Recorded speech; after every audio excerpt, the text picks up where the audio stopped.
পানি দেন, টাকা দিতেছি। ফুসফুস জ্বলে যাচ্ছে, এমন অবস্থা, চোখ জ্বলে যাচ্ছে, মুখ জ্বলে যাচ্ছে। কান্নাকাটি করে না ভাই, আল্লাহ তুমি রক্ষা করো, এই জালিমদের শাস্তি দিও মালিক, এই জালিমদের বিচার করো মালিক।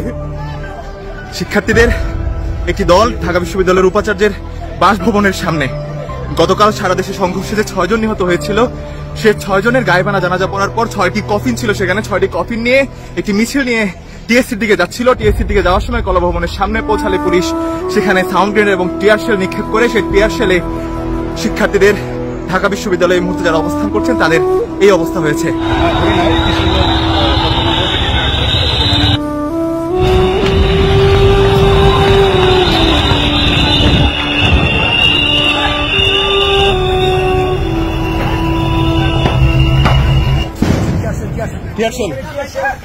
আরো হামলা করা হয়েছে।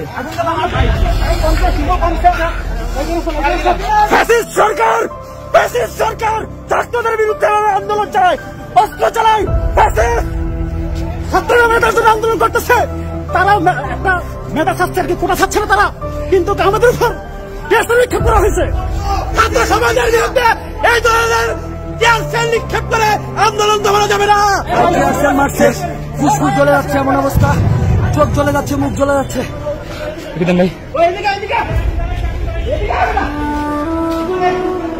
এদেশে অধিকার চাইতে গেলে আমরা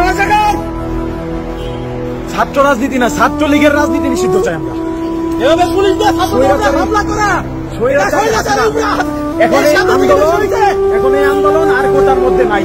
বাংলাদেশের সংস্কার চাই, বাংলাদেশের সংস্কার।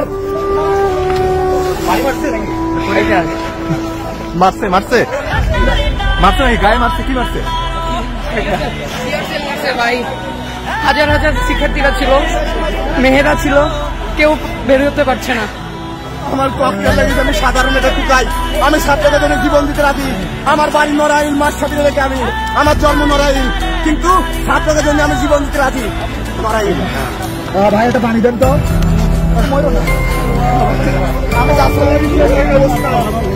আমি এই অবস্থা ইনশাল্লাহ থাকবে না, ইনশাল্লাহ। সামনে দিকে আটকে দিয়েছিল, আবার পিছন থেকে আটকে দিয়েছিল, দুইদিকে আমরা আমাদেরকে মধ্যে রেখে তারপর টিয়ার গ্যাস, ককটেল এগুলো ফাটাইছে। কোন ছাত্র সমাজের কেউ এই অত্যাচার দেখে চুপ করে বসে থাকতে পারে না।